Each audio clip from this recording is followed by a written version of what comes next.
I saw in my own son's eyes the same vacant look my great-grandfather had before he tried to hang his own sister. It was in that moment that I knew my family's nightmare had returned. Good afternoon, my dears. It's Grandma Helen here, 72 years old and speaking directly from my little house in Laredo, Texas, right on the border with Mexico. This desert air is a blessing when it's warm, you know? Today, I'm here to share with you a story I've kept deep in my heart for over 30 years. A story of love, of sorrow, and of how destiny sometimes weaves traps we never see coming. But before we begin this difficult journey, I'd like to ask for a small favor from the heart. Give this video a like. It doesn't cost a thing. And tell me in the comments what part of the country you're watching me from. I'd love to know your name. I also love reading every single one of your comments. It makes me feel less alone in this big house that holds only me and my memories now. I was born in 1953 in a simple but well-kept house in the Cerro neighborhood, right here in Laredo. My parents, Robert and Maria Lopez, were hardworking people. Dad was a carpenter who made furniture that was truly a work of art, with curves and carvings you rarely see anymore. Mom was a seamstress for hire, mainly making party dresses. The house was always filled with colorful fabrics, laces, and ribbons she used in her work. I had a happy childhood, you know. I'd play in the street with the other kids and walk to school holding hands with my older sister Josephine. Our house didn't have luxuries, but we never went without food on the table, or love. Oh, and how there was so much love in that house. My father, even when he was tired from work, always found time to tell stories before bed. My mother would hum all day long while she sewed, making the house feel brighter, more alive. The only shadow on our family came from the stories about my paternal great-grandfather Antonio. He died long before I was born, but the stories about him were whispered by the adults when they thought we children weren't listening. They said he had mental problems, that he would sometimes go for days without sleeping, talking nonsense, and seeing people who weren't there. That he once tried to hang his own sister because he thought she had been replaced by a snake disguised as a person. "It's a thing that runs in the blood," my grandmother would quietly tell my mother. "Thank God it skipped a generation. Neither your father nor you had it." I grew up hearing those stories like scary tales, with a shiver down my spine, but knowing it was a thing of the past that wouldn't affect me. How wrong I was, my God. But let's take it slow because this is a long story, and I want to tell you every little detail. I finished school when I was 18, in the early 70s. It was a beautiful time, you know. You dreamed, you had hope for the future, even with all the country's difficulties. I got a job as a secretary at an accounting firm downtown. I didn't make much, but I helped out at home and still had a little money left over to buy some lipstick and new sandals once in a while. It was at that firm that I met Felipe. Oh my God, Felipe. Just saying his name, even after all these years, my heart still flutters differently. He was an accountant, a recent graduate who had moved from Dallas to work in the city. He had broad shoulders, dark hair, and the most striking thing, those honey-colored, almost golden eyes when the sun hit them just right. A handsome man, you see, not just because he was my husband, no, but he was a sight to behold. I remember our first meeting like it was yesterday. He came into the office carrying a stack of files he could barely balance. I was organizing some documents, and when I looked up, I saw this clumsy young man trying not to drop everything on the floor. I rushed to help him. Our hands touched for an instant, and that was it. It was like a jolt of lightning, you know? That electric current that runs through your whole body when you meet someone special. "Thank you so much," he said, with that smile that I would later discover was uniquely his. "I'm Felipe, the new accountant." "Helen," I replied, feeling my face heat up. "Welcome to the firm." It took him a whole 3 weeks to ask me out. 3 weeks of exchanged smiles in the hallways, of made-up excuses to come to my desk and ask about some client, of shared coffees in the little break room. When he finally mustered up the courage, it was to invite me to the movies to see Love Story, a romance. I said yes right away, of course. We dated for 2 years with all the respect that was customary back then. He would pick me up at home, talk to my parents in the living room, take me for walks in the park for ice cream, to the movies when there was a good film, and to city festivals where we would dance together, but always with that respectable distance that adults would observe. You know how it is? It was a beautiful courtship, without rush. Felipe was different from the other boys I knew. Gentle, attentive, respectful. He never raised his voice, even when we disagreed about something. He had this calm way of resolving things, talking it out, explaining his point of view, and he treated me like a queen. He'd bring me flowers for no special occasion and remembered little details I mentioned. He made a point of introducing me to everyone as the most beautiful and intelligent woman in Laredo. In 1975, he asked me to marry him. It was a Sunday after lunch at my parents' house. He asked to speak with my father alone, and they were locked in the small room that served as a carpentry workshop for almost an hour. When they came out, my father had tears in his eyes but a smile on his face. Felipe came to me, knelt right there in front of the whole family, and pulled a small box with a simple but beautiful ring out of his pocket. "Helen," he said, his voice trembling a little, "will you marry me and make me the happiest man in this world?" "I don't even need to tell you," I said, "yes, right?" The whole family applauded instantly. My mother cried, and my cousins immediately started arguing about the dress, the cake, and the flowers. We got married 6 months later in a simple ceremony at the First United Methodist Church of Laredo. We didn't have much money, but our families came together to make a beautiful party. My mother and my aunt spent weeks preparing sweets and appetizers. My father made a point of building the table for the cake with his own hands, using the most beautiful wood he could find. Friends took turns helping with the decorations for the church and the fellowship hall. My dress wasn't the most luxurious, but it was made with so much love by my mother and my godmother that for me, it was the most beautiful in the world. Delicate lace, tiny pearls sewn one by one onto the bodice, a modest but elegant train. When I looked in the mirror that day, I barely recognized the girl staring back at me. She looked like a princess from the stories my father used to tell when I was little. Felipe was waiting at the altar, so handsome in his navy blue suit, the only one he owned, but impeccably pressed and tailored for the occasion. When our eyes met, I saw tears in his. He later confessed, "When I saw you walking down the aisle, Helen, I thought my heart was going to burst with so much happiness." We started our life together in a small but cozy apartment near downtown. 2 bedrooms, a living room, a kitchen, and a tight little bathroom.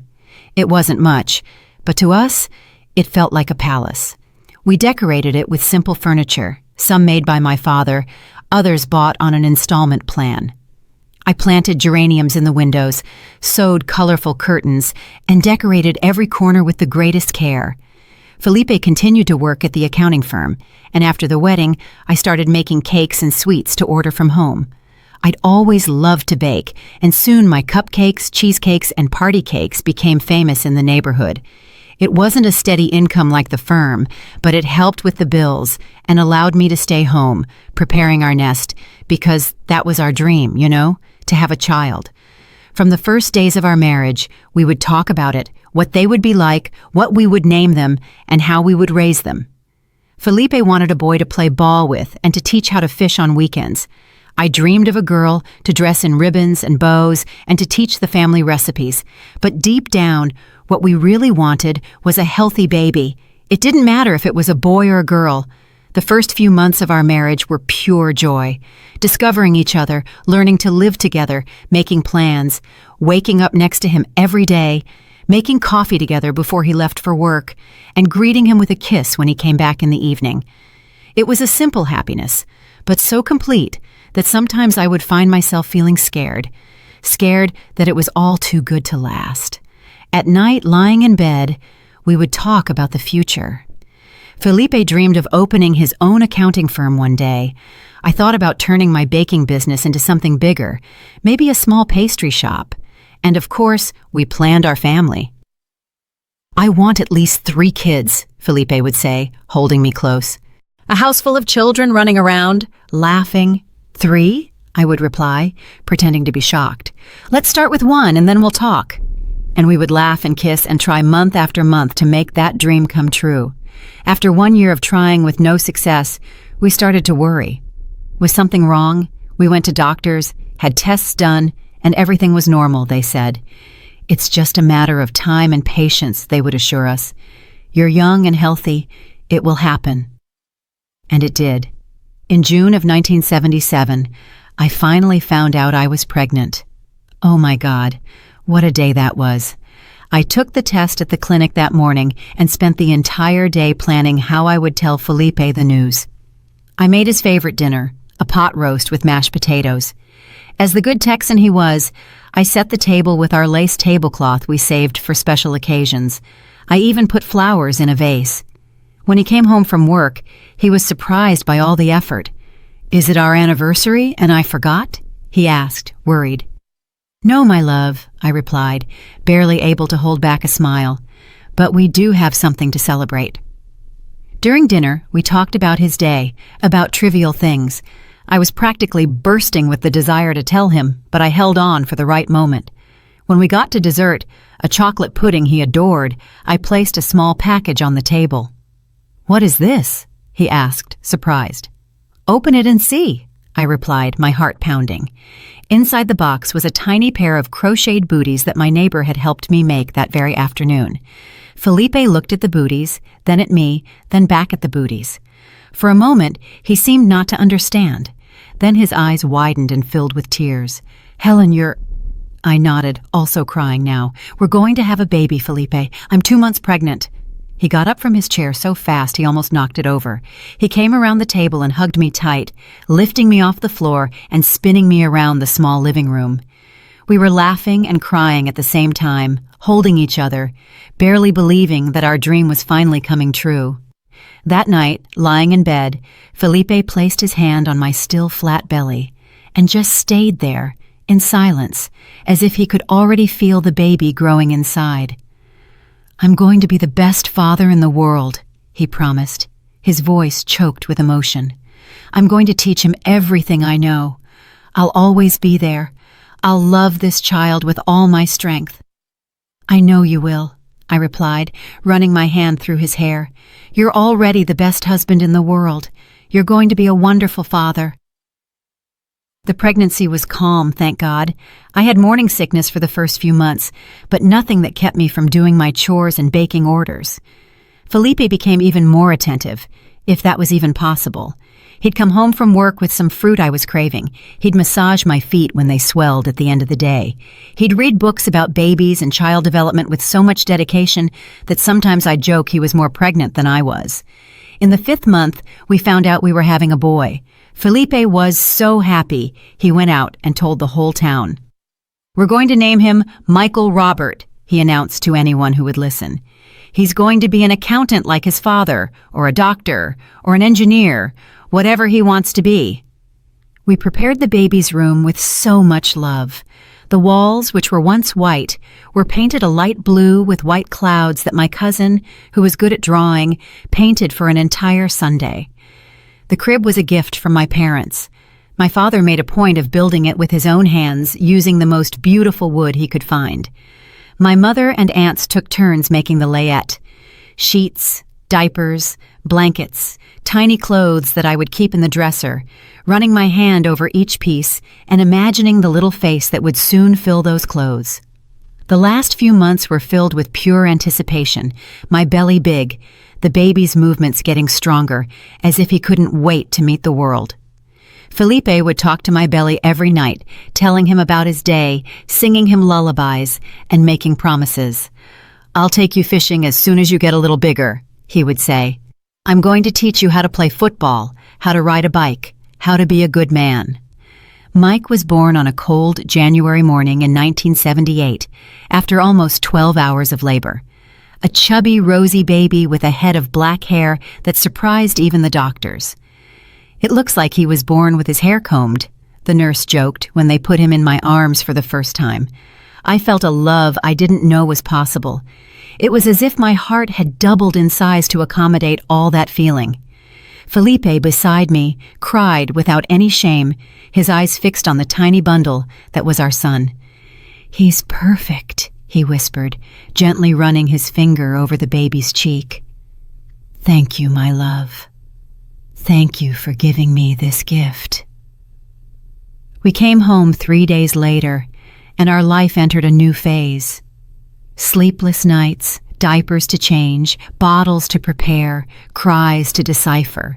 But every challenge came with so much joy that we didn't even feel the tiredness.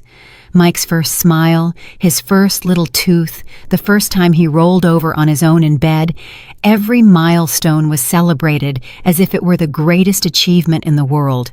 Felipe proved to be the father he promised he'd be. Even tired from work, he would come home and go straight to the crib. He would pick up our son, play with him, help with his bath, and tell him stories. On weekends, he would put Mike in the stroller and go for a walk around town, proud, showing his son to every acquaintance he met along the way. "Look how smart he is," he would say. "He already knows our voices. He can grab the rattle on his own, my dears." Looking back at those first few years, everything seemed so perfect. We had a beautiful family, a happy marriage, a healthy son who was growing up strong and smart. How could I have imagined that destiny had such a cruel turn in store for us? How could I have known that the same blood that ran in the veins of my great-grandfather Antonio, that man of whispered stories, also ran in my boy's veins? But I'm getting ahead of myself, getting lost in the story. These memories sometimes confuse me, you know. One moment I'm here, smelling homemade bread baking, hearing my little boy's laughter echoing through the house. The next moment, I'm already ahead, watching everything crumble like a sandcastle. My loves, if you've made it this far into the story, please type, "I'm listening," in the comments, so I know there are people on the other side keeping me company on this difficult journey. In the next part, I'll tell you about our family's golden years before the shadows started to appear. Stay with me. Yes, Mike's childhood was a dream, my dears. Those first few years brought so much happiness that even now, so many decades later, when I close my eyes, I can still smell that baby scent, hear those delicious giggles echoing through the house, and see those curious little eyes discovering the world. From a very young age, my son showed an extraordinary intelligence. At just 1 year old, he was already speaking a few clear words, mama, dada, water, while other children his age were still just babbling. At 2, he was forming complete sentences that left his daycare teachers impressed. "Grandma Helen, this child is a prodigy," they would say when I went to pick him up. "He talks like a little adult." Felipe was so proud his chest nearly burst his shirt buttons. He bought a Super 8 film camera on 12 installment payments, an incredible luxury for our situation back then, just to record every moment of our son's development. On weekends, he would turn the living room into a movie theater, projecting home movies of Mike on the white wall, taking his first steps, blowing out birthday candles, and playing at the park. "This boy is going to go far," he would say, his eyes shining with expectation. "He has his mother's intelligence and his father's determination. He's going to be a doctor, or maybe even a politician." When Mike turned 3 in 1981, we knew we needed a bigger house.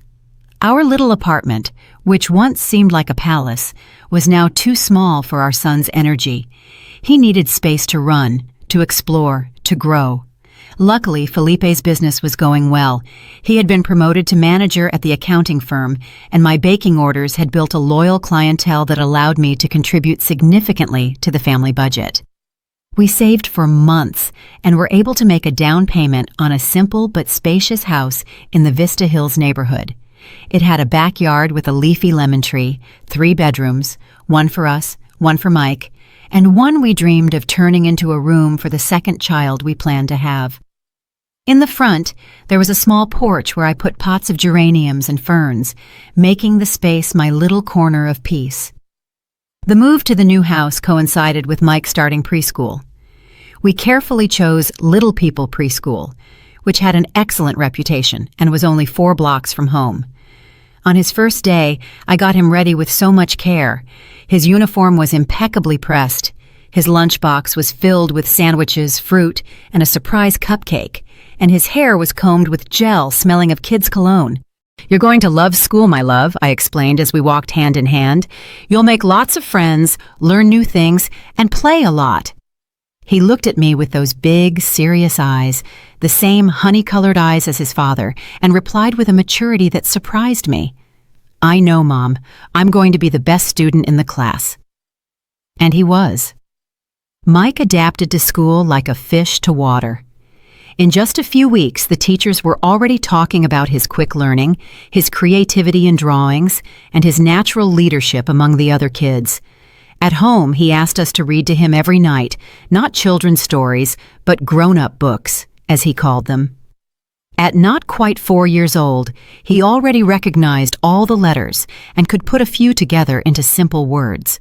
Felipe, beaming with pride, would bring home increasingly advanced children's books, puzzles with more pieces, and educational games that stimulated his mind. He would spend hours on the living room floor building cities out of blocks with his son, inventing fantastical stories about brave princes and mysterious dragons, and patiently answering the boys' curious questions about how things worked, from clocks to stars, from airplanes to ants. "Why is the sky blue, Dad?" "How do fish breathe underwater?" "Where does the sun go at night?" The questions never stopped, and Felipe made a point of looking for real, scientific answers, never underestimating his son's intelligence. Our routine found a comfortable rhythm in those years. Felipe would leave for work early. I would take Mike to school, then come home to prepare the day's baking orders. In the afternoon, I'd pick up our boy, and we'd spend a few hours together doing homework, playing in the backyard, and preparing dinner for Felipe to find when he came home from the office. During school vacations, we would take little trips, usually to visit Mike's paternal grandparents in Dallas, or to spend a few days at Galveston Beach. They weren't luxurious vacations.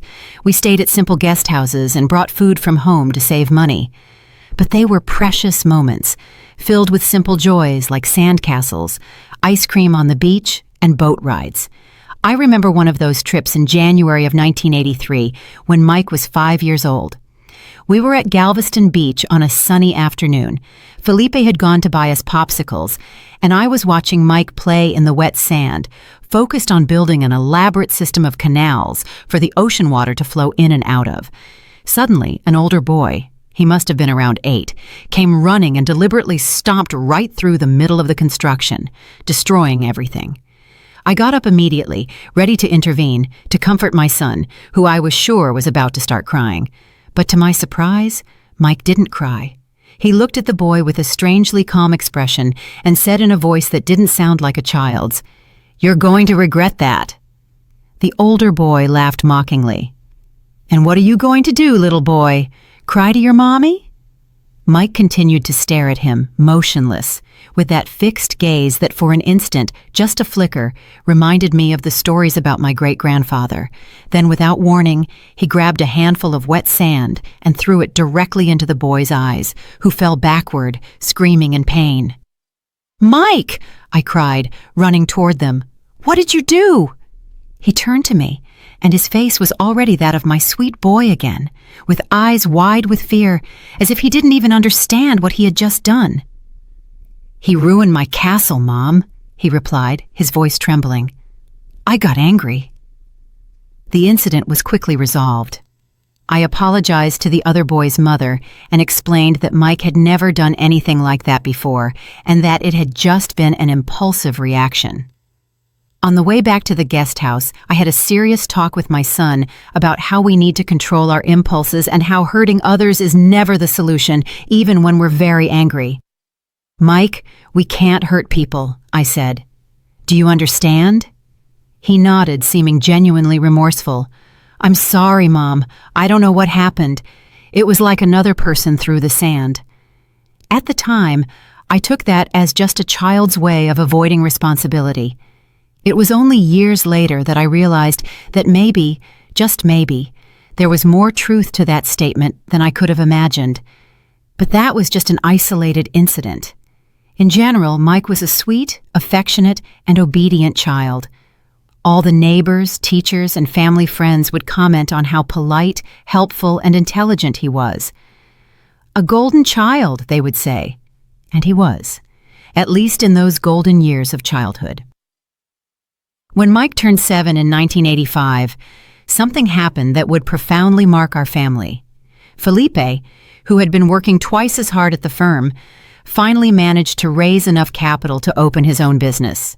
With the help of a partner, Frank, a friend from college, he founded Frontier Accounting, a modest firm but one with great ambitions. It was a period of a lot of hard work, sleepless nights, and sacrificed weekends.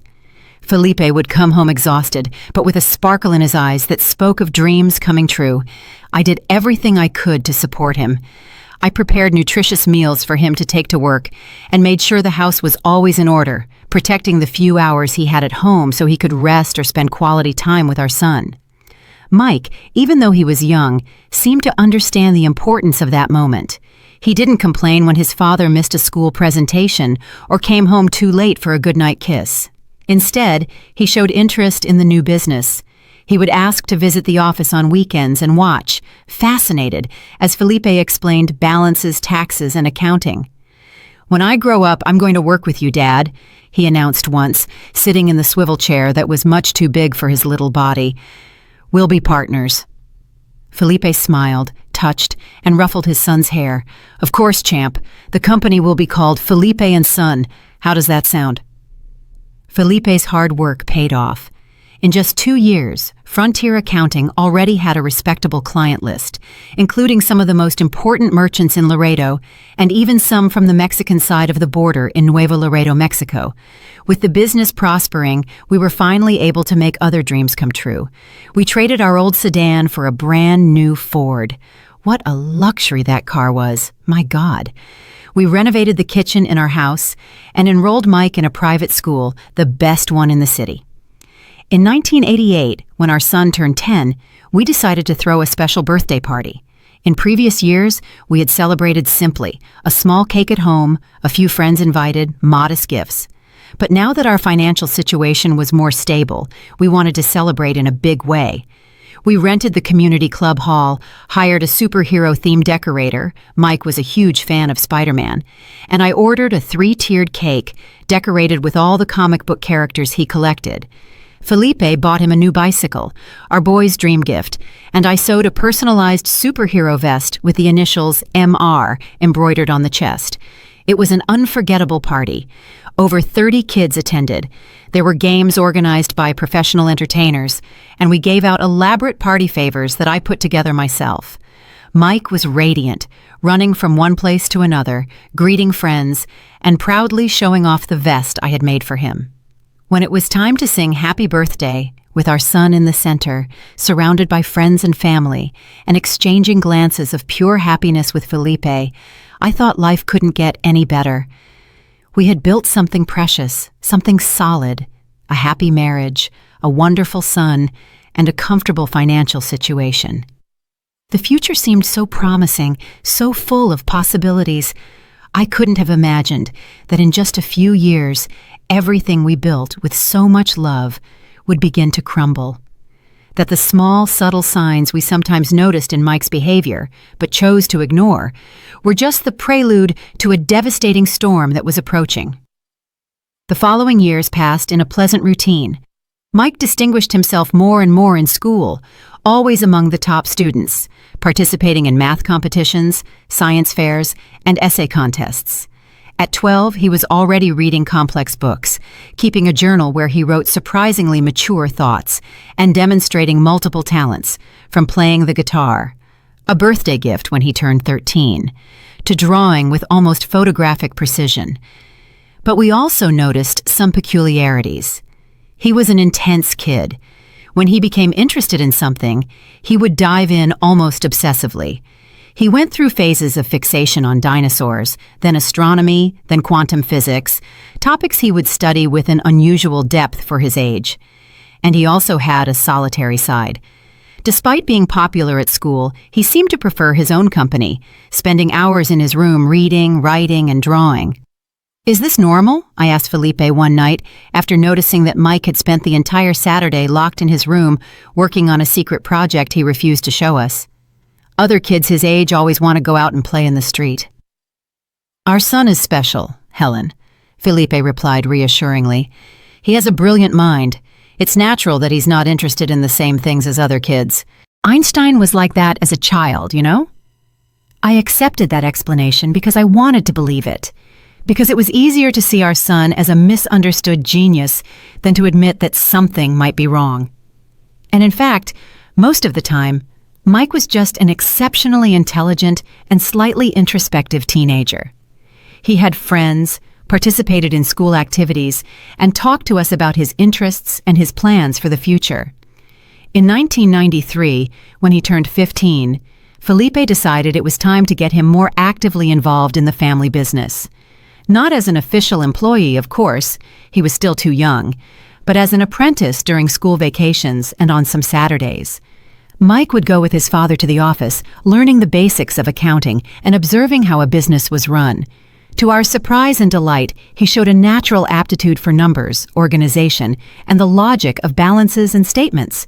In just a few weeks, he could already perform simple tasks without supervision, filing documents, entering data into spreadsheets, and answering phone calls. Felipe was bursting with pride. "He has a knack for business, Helen," he would say, excited. "When he finishes college, he's going to revolutionize the firm. I'm certain that under his leadership, frontier accounting will expand throughout the state." Those were good times. Mike seemed to have found a purpose, something that channeled his intense mental energy in a productive way. At home, we talked about the future. He would study accounting, maybe at the University of Texas in Austin, or even down in Houston. Then he would come back to gradually take over his father's business. Everything seemed to be on track, planned and promising, until 1995. It was shortly after Mike's 17th birthday when I noticed the first significant changes in his behavior. It started with small things. He, who had always been so organized, started leaving his room a mess, clothes scattered, books piled up in disarray, notebooks open on his bed. His sleep, which had always been so regular, became erratic. Sometimes I would find him awake at 3 a.m, writing frantically in notebooks he would hide when I walked into the room. "I'm just studying, Mom," he would explain with a smile that didn't reach his eyes. "I have an important test tomorrow." But it was a school vacation, and there were no tests. His appetite also changed. He had always enjoyed eating, especially the meals I prepared with so much care. Now he would barely touch his food. He was visibly losing weight, his clothes starting to hang loosely on his adolescent body. "Are you eating enough, son?" I asked one night, worried as I watched him just push his rice around on his plate. "Are you sick?" "I'm not hungry," he replied dryly. "And stop treating me like a kid, Mom. I can take care of myself." The abruptness was also new. Mike had always been polite and respectful. Now he would answer with impatience, get irritated easily, and isolate himself more and more. Felipe tried to talk to him man to man, thinking it was just normal teenage rebellion. "Son, your mom is worried. I am too. If there's something bothering you, you can tell us. We're here to help." "There's nothing wrong with me," Mike exploded, slamming his bedroom door.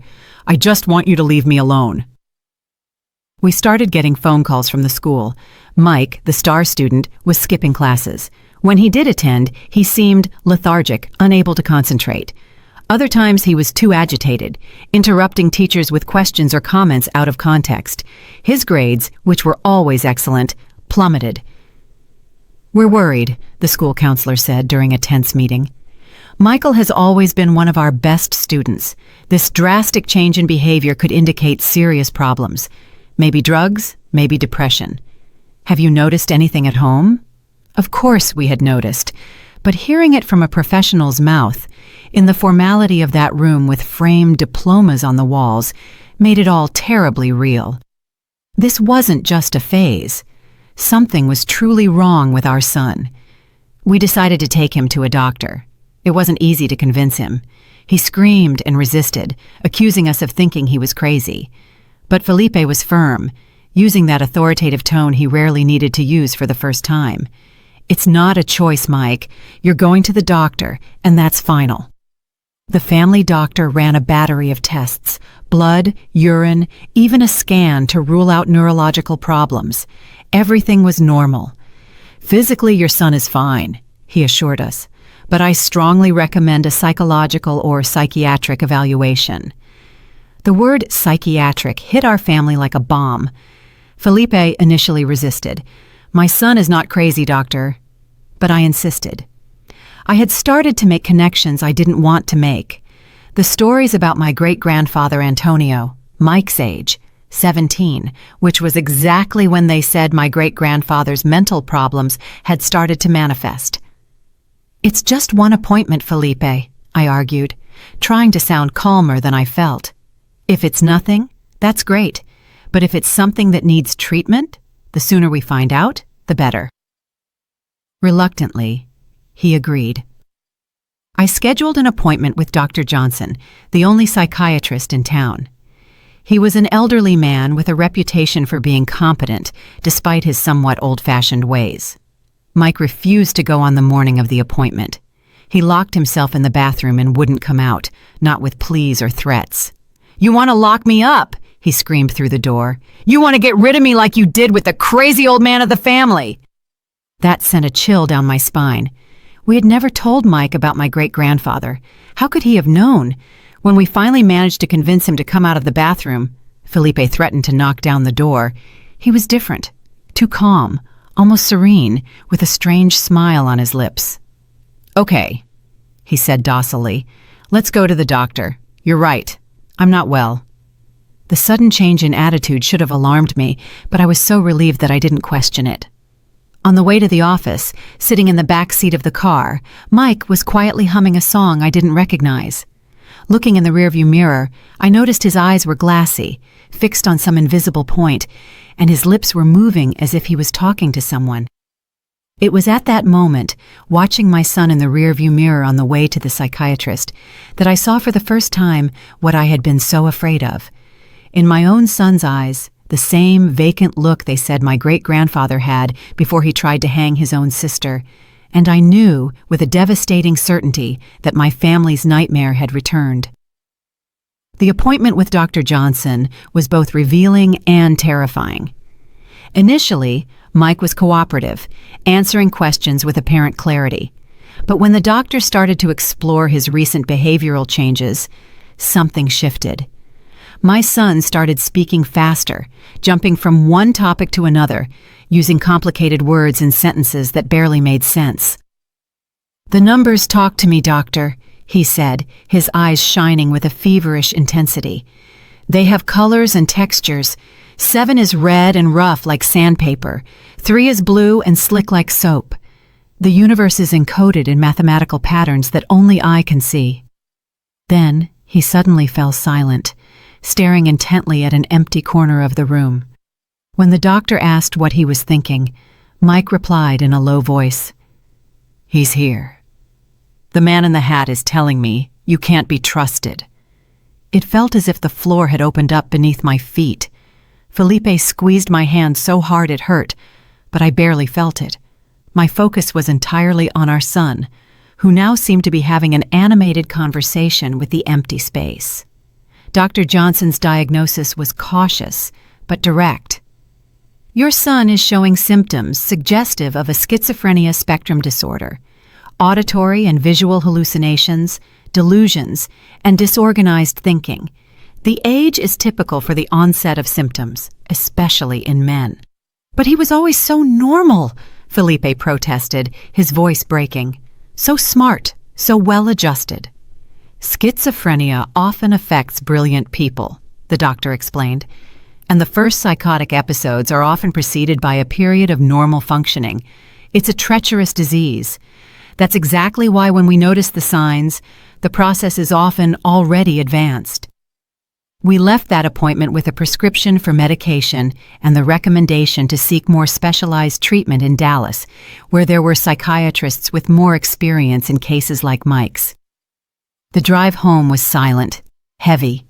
In the back seat, our son had returned to his silence, staring out the window with an absent expression. That night, after putting Mike to bed, he took the first pill without resistance, which surprised me. Felipe and I sat on the porch, our hands clasped, trying to process the new reality that was unfolding. "It's all going to be okay," Felipe repeated, more to himself than to me. We'll get him the best treatment, the best doctors. Our son will overcome this. I wanted to believe him. Lord knows I did. But something inside me knew our life would never be the same again.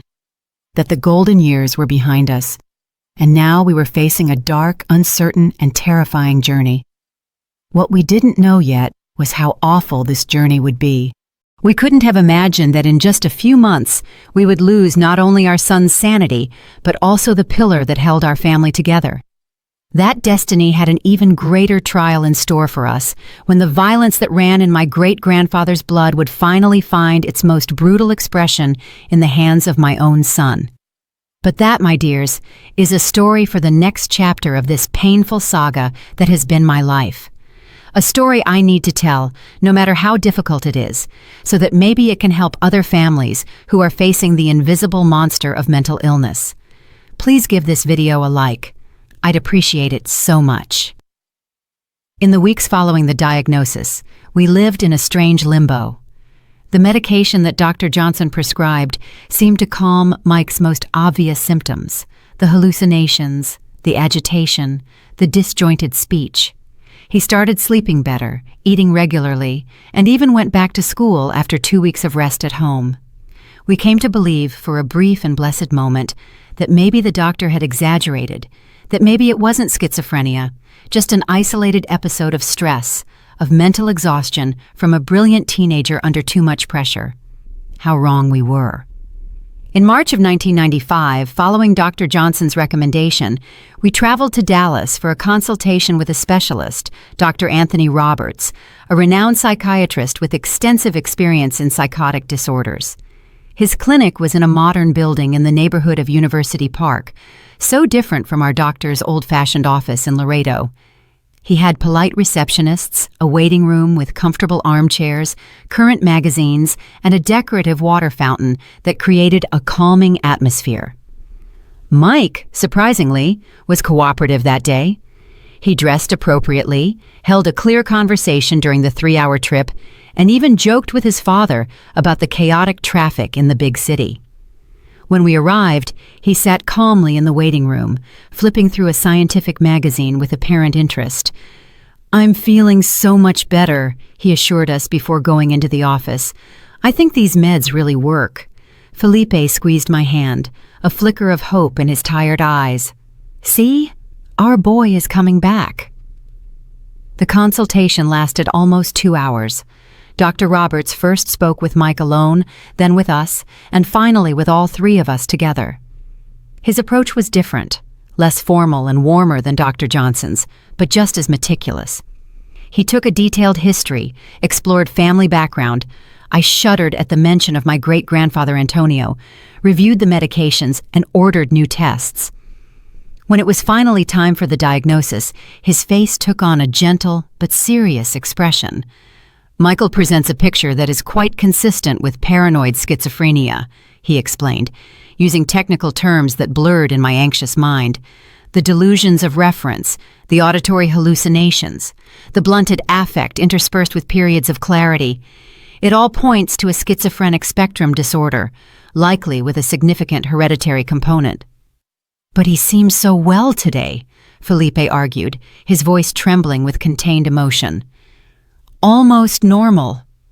The doctor nodded understandingly. "That's a common characteristic of the disease, especially in the initial stages. There are fluctuations, periods of apparent normality followed by relapses. The medications help control the symptoms, but they don't cure the condition." "Will he be able to live a normal life?" I asked. It was the question that had tormented me most since the nightmare began. Will he be able to study, work, have a family of his own one day? "With the right treatment, many patients achieve a satisfactory quality of life," the doctor replied, choosing his words carefully. "But I have to be honest, Michael will have significant challenges. Schizophrenia is a chronic condition that will require continuous medical monitoring, regular medication, and possibly lifestyle adaptations." We left that appointment with a new prescription for more modern medications and adjusted doses, and referrals for complementary therapies, psychotherapy, occupational therapy, and family support groups. Dr. Roberts suggested that we consider having Mike's treatment in Dallas, where there would be more specialized resources. Think about it carefully, he advised. It's an important decision. Moving to a new city can be stressful, but the benefits of access to a specialized multidisciplinary team may outweigh the inconvenience. On the way back to Laredo, we discussed our options. Moving to Dallas would mean leaving our house, Felipe's business, my small network of baking clients, and our entire social circle. But staying would mean relying only on Dr. Johnson, who was already elderly and had outdated knowledge about the latest treatments. Mike, sitting in the back seat, remained strangely silent. When I asked what he thought of the idea of moving to the big city, he just shrugged. "It doesn't matter," he replied, looking out the window. "The man in the hat is coming with me anyway." A shiver ran down my spine. The man in the hat, his most frequent hallucination, hadn't been mentioned in days. I thought it had disappeared with the medication. I exchanged a worried glance with Felipe, who gripped the steering wheel so hard his knuckles turned white. We decided to wait, to give the new medications a chance, and see how Mike would respond in the coming weeks before making a drastic decision like moving cities. Felipe talked to Frank, his partner, about the possibility of temporarily reducing his workload to be more present at home. I reorganized my baking orders, prioritizing only my oldest and most profitable clients to have more time to take care of our son. For a few weeks, it seemed like we had made the right decision. Mike went back to school full-time and resumed some of his normal activities. The new medications had side effects. He complained of a dry mouth, daytime drowsiness, and slight tremors in his hands. But they seemed to be controlling the psychotic symptoms. The weekly appointments with Dr. Johnson were calm and routine. It was in May, almost 2 months after the Dallas appointment, that things started to fall apart again.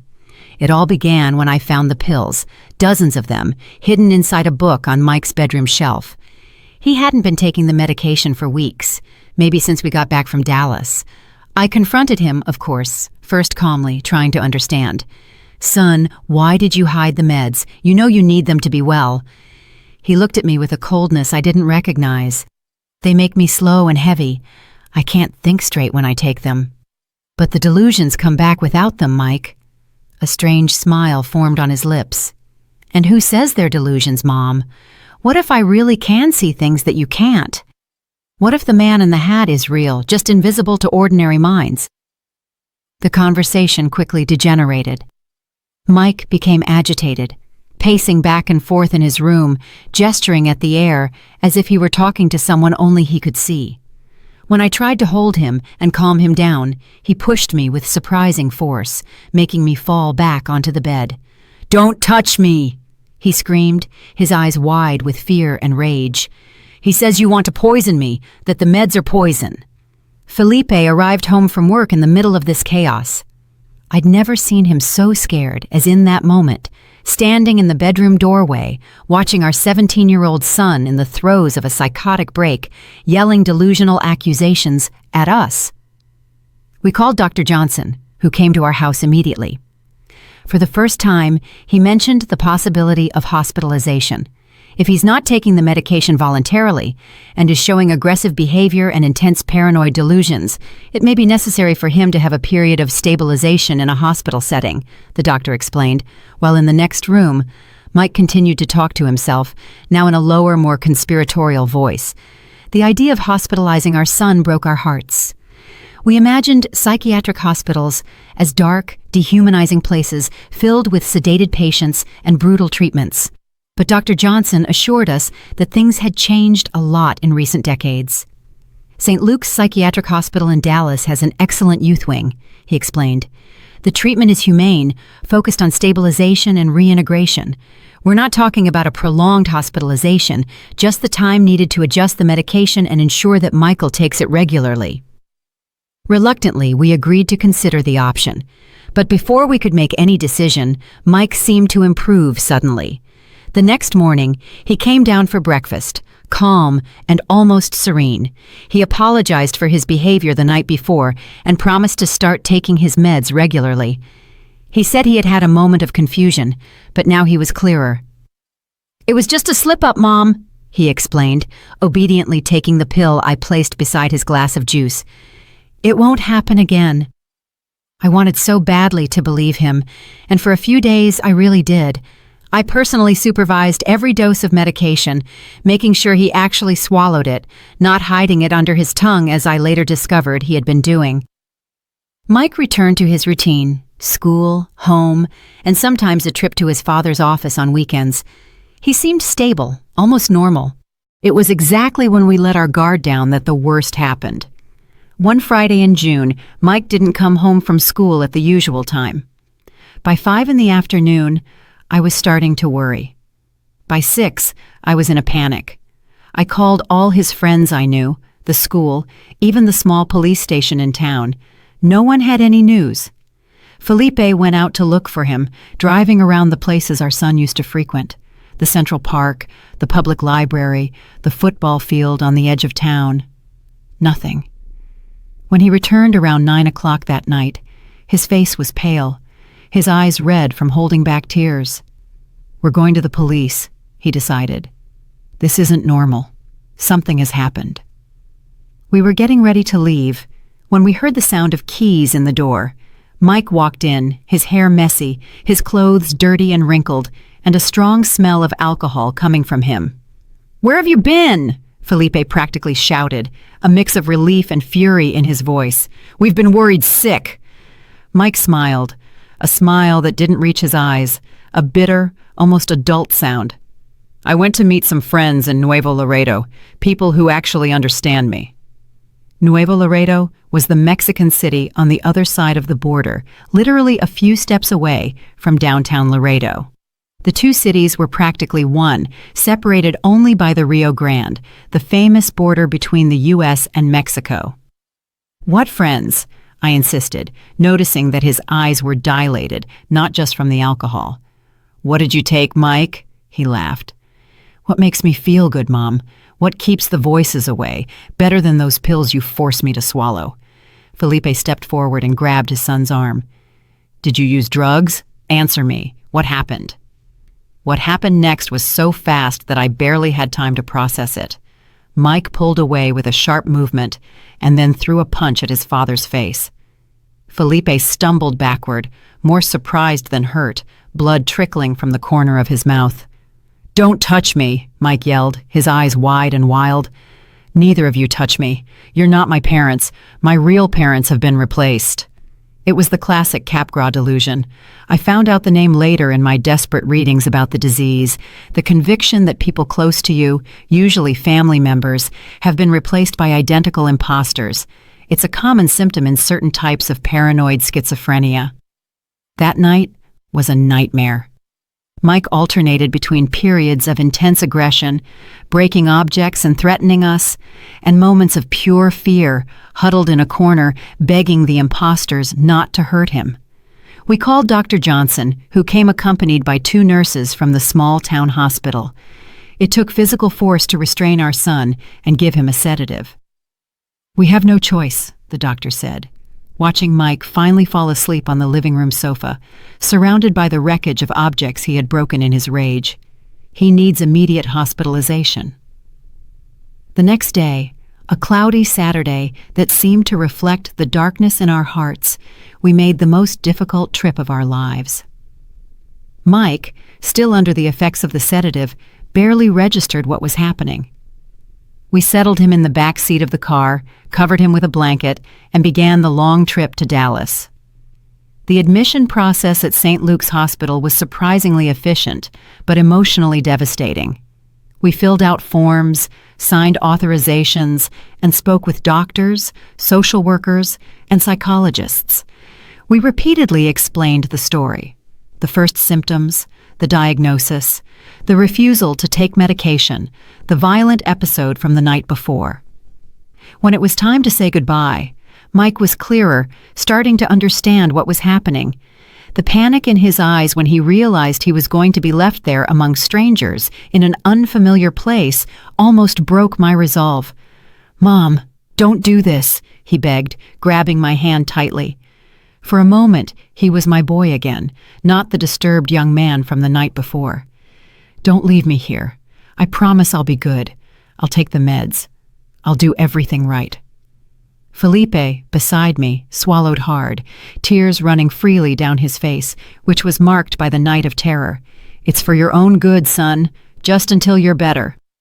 "I'm already better," Mike insisted, looking frantically around at the sterile white walls of the admission room. "Please, Dad, Mom, don't abandon me here." It took all my strength to let go of his hand, to take a step back when the nurses came to take him away. The scream he let out, an animal sound, pure suffering, still echoes in my nightmares. "You'll pay for this," he bellowed as he was led down the hallway. It was no longer my son's voice, but something distorted by rage and the disease. "You're not my parents. My parents would never throw me in a mental institution." In the car, heading home without our son, the silence between Felipe and me was dense, almost suffocating. Words seemed inadequate in the face of the magnitude of the pain we felt. He drove mechanically, his eyes fixed on the road, occasionally raising a hand to wipe away a stubborn tear. "We did the right thing," he finally murmured when we were halfway home. "We had no choice." "I know," I replied, even though a part of me wasn't so sure. "But why does doing the right thing hurt so much?" The days that followed were strange, ghostly. The house, which had once been so alive with Mike's presence, even on his most difficult days, now felt like a mausoleum. His empty room, the empty chair at the dining room table, the silence in the mornings where we used to hear his hurried footsteps getting ready for school. We called the hospital every day, anxious for news. In the first few days, the information was minimal. "He's adjusting," they would say. "A period of adjustment is normal." The first week, we couldn't visit him. It was part of the protocol for patients in acute crisis, they explained. Finally, after 10 days that felt like an eternity, we were allowed to visit our son. We made that 3-hour trip to Dallas again, our hearts heavy with a mixture of hope and fear. The hospital wasn't the gloomy place I had feared. The youth wing, in particular, was surprisingly welcoming. Walls painted in light colors, a common room with games and books, and simple but clean rooms shared by a maximum of 2 patients. Mike was sharing his room with a younger boy, who seemed to have some kind of mood disorder. When he saw us in the visiting room, Mike didn't show the joy we had secretly hoped for. He was calm, almost apathetic. "It's the effect of the medication," the nurse later explained. We talked for almost an hour about trivial, superficial things. He asked about the house, about the neighbors, about Felipe's work. He avoided mentioning his condition, the treatment, or when he could come home. It was only when we were getting ready to leave that he finally looked us in the eyes, a clear, lucid gaze, the gaze of our Mike from before. "I'm sorry for what I did," he said in a low voice. "I wasn't there. I wasn't myself that night." Felipe hugged him, sobbing without shame.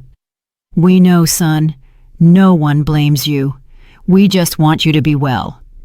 "I will be," he promised, returning the hug with an intensity that surprised me. "The doctors here are good. I'm taking the meds. The voices are quieter, more distant." We went home feeling more relieved, with a renewed sense of hope. Maybe, after all, the hospitalization had been the right decision. Maybe our son was on the road to recovery. The following weeks followed a pattern. We would visit Mike every Saturday, always noticing small improvements. His expression was more lively, his conversation more coherent, his interest gradually returning to the things that used to fascinate him, like books, science, and his father's business. The doctors spoke of significant progress, of a successful medication adjustment, and of positive prospects for an early discharge. In July, almost a month after his admission, we had a meeting with the full medical team, the psychiatrist, a psychologist, a social worker, and an occupational therapist. Everyone agreed that Mike was responding exceptionally well to the treatment. We discussed the next steps: hospital discharge, outpatient follow-up, and the possibility of him returning to school in the second semester. It's important to establish a structured routine, but without excessive pressure, the psychiatrist recommended. The return to normal activities must be gradual and monitored. We decided that Felipe would temporarily rent a small apartment in Dallas. I would move there with Mike so he could continue outpatient treatment while readapting to life outside the hospital. Felipe would divide his time between Laredo, where the accounting firm required his presence, and Dallas, coming on weekends and holidays. "It's not ideal, but it's temporary," Felipe assured me, though I could see the worry in his eyes. Not just about the separation, but about the finances. Renting a property in the city, maintaining 2 homes, and the frequent travel would be a considerable burden on our budget. The important thing is that our son gets the best possible treatment. At the end of July, Mike was discharged. He left the hospital a different young man, thinner, with a more serious, more adult look than his 17 years suggested, but also more stable, more present, and more aware of his condition and the need to take care of it. "I won't stop taking my meds again," he promised, as we loaded his few belongings into the car. "I learned the hard way what happens when I do." Our rented apartment was in the Country Club Estates neighborhood, not as elegant as University Park, where Dr. Roberts had his clinic, but still a pleasant area with easy access to the hospital for follow-up appointments. It was small, 2 bedrooms, a combined living room and kitchen, and 1 bathroom, but it was cozy in its own way. I furnished it with the essentials, trying to create a welcoming environment with the limited resources we had. Felipe stayed with us for the first weekend, helping us get everything organized and making sure we were comfortable and safe. When he left on Sunday night, I felt a pang in my heart that had nothing to do with the normal longing of a couple temporarily separated. It was a premonition, a vague but persistent fear that something was wrong, that our apparent victory over the disease was fragile and temporary. "It's all going to be okay," Felipe assured me, hugging me tightly before getting into the car for the long trip back. "We're on the right track now." The first few weeks in Dallas were surprisingly calm. Mike followed the treatment rigorously, therapy 3 times a week, a bi-weekly psychiatric appointment, and his medication at the exact times. He started attending a support group for young people with mental disorders, where for the first time he could talk with people who truly understood what he was going through. I enrolled him in a preparatory course for the university entrance exam, less demanding than regular school but still stimulating for his eager mind. On good days, he reminded me of the Mike from before, curious, articulate, and full of plans for the future. "I still want to go to college," he told me one night as we had dinner at the small kitchen table. "Maybe not accounting like Dad wanted. I'm thinking about psychology, to better understand what goes on in here," he said, pointing to his own head with an ironic smile on his lips. There were bad days too, of course, days when the medication seemed too heavy, leaving him lethargic and distant. Days when the side effects, tremors, dry mouth, dizziness, left him frustrated and irritable. Days when the voices, though quieter, were still there, whispering doubts and fueling fears. "The man in the hat still appears sometimes," he admitted during a joint session with his therapist, "not as clear as before, but like a shadow out of the corner of my eye, and I don't believe what he says anymore. I know he's not real, but he's still there." Felipe came every weekend, just as he promised. He would arrive on Friday night, exhausted from the trip and the intense work week, but always with a smile and with gifts. A new book for Mike, flowers for me, and typical border snacks that we knew we wouldn't find in Dallas. We spent those 2 precious days like a normal family. We'd go to the movies, walk in the park, and visit the old neighborhood. Mike seemed especially lively on those occasions, as if his father's presence completed a circuit, restoring a vital energy that was missing on weekdays. When September arrived, marking 2 months of this arrangement, we started to discuss the possibility of returning to Laredo. Dr. Roberts was cautiously optimistic. "Michael is making good progress," he acknowledged during an appointment that Felipe also attended. "But I still recommend a few more months of intensive follow-up here in the city before considering returning to his hometown. His stability is still relatively recent."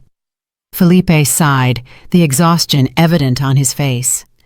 The weekly trips, the double responsibility, managing the firm at the border and supporting the family in Dallas were taking their toll. "We'll follow the medical recommendation," he agreed, always prioritizing our son's well-being above any personal convenience. "But I need to find a more sustainable solution for the firm. I can't keep being away 4 days a week indefinitely." The solution came in the form of an unexpected proposal. Frank, Felipe's partner, suggested opening a branch of Frontier Accounting in Dallas. He would stay in charge of the main office in Laredo, while Felipe would develop the new operation in the big city, allowing the family to finally reunite permanently. "It's financially risky," Felipe admitted when we discussed the idea. "Opening a branch in a big city with fierce competition. But it might be our best opportunity to be together without compromising Mike's treatment." The decision was made. In the following months, while Mike continued his treatment, Felipe immersed himself in the new branch project, looking for a suitable location, handling the bureaucracy, and starting to build a client base from scratch. It was a period of intense work for him and a time of adjustment for all of us. October arrived with a sense of a new beginning. The rented apartment was replaced by a larger one, more suitable for a permanent residence. We bought new furniture and decorated the rooms with items from our home at the border, trying to create a home that mixed family comfort with the freshness of a new start. Mike seemed to flourish in this new arrangement. His father's constant presence, the stability of a set routine, and the continuity of treatment all contributed to his steady progress. He started talking about concrete plans for the next year's entrance exam, possible universities, and careers that interested him. In November, on the eve of his 18th birthday, we had one of the most meaningful conversations since the onset of his illness. We were in the living room after dinner, just the two of us. Felipe had gone to the office to handle an emergency with a client. "Mom," he began, hesitating, his eyes fixed on the television in front of us. "Do you think I'll always be like this? Always sick?" The question took me by surprise, even though I knew he had been carrying it inside him for a long time. I took a deep breath, looking for the most honest and loving answer I could give. "I think you'll always need care, son. Medication, follow-up. Schizophrenia doesn't have a cure, at least not yet, but that doesn't mean you can't have a full, happy, productive life. How can I be happy knowing that at any moment I could lose control, that the voices could come back stronger, that I could hurt the people I love like I almost did to Dad?" There was so much anguish in that question that my heart ached. I took his hands in mine, noticing how cold they were despite the warmth of the night. "You are not your disease, Mike. You are so much more than that. You're intelligent, sensitive, and talented. You are aware of your condition. You're getting treatment and learning to recognize the warning signs. That's half the battle right there." He nodded slowly, absorbing my words. "Sometimes I'm scared I'll never be able to have a normal life. A girlfriend, kids, a career. Many people with schizophrenia have all of that, son. It won't be easy. It won't be like you imagined when you were younger, but it is possible. And your father and I will be by your side every step of the way." A sad smile touched his lips. "You guys have been incredible. After everything I did, how I acted, you're still here, rebuilding your lives because of me." "Because we love you," I said. "More than anything in the world. It's always been that way since you were just a promise in my womb. It always will be." That night, lying in bed, waiting for Felipe to come back, I reflected on our journey so far, the devastating diagnosis, the painful hospitalization, the move to Dallas, and the gradual reconstruction of our lives around this new reality. It had been the most difficult year of our lives, without a doubt, but also a year of discoveries, of strengthening our bonds, of a deeper understanding of what truly mattered. I fell asleep with a sense of peace I hadn't felt in a long time, a fragile peace, perhaps built on still unstable foundations, but peace all the same. I couldn't have imagined that it would be the last peaceful night I would have for a very, very long time. That destiny, still not satisfied with the trials it had imposed on us, was preparing its cruelest, most heartless blow, a blow that would not only destroy the fragile stability we had achieved, but also irrevocably take the man who had been my safe harbor for over 20 years. That night in November of 1995 started like so many others. Felipe called to say he would be a little late at the office. An important client from the border was having serious problems with his tax returns and needed urgent help.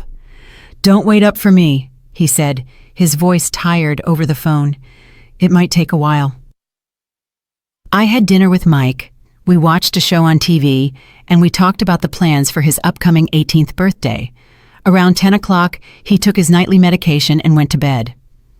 I stayed up a little longer in the living room, knitting a sweater that would be Felipe's Christmas gift, trying not to look at the clock every 5 minutes.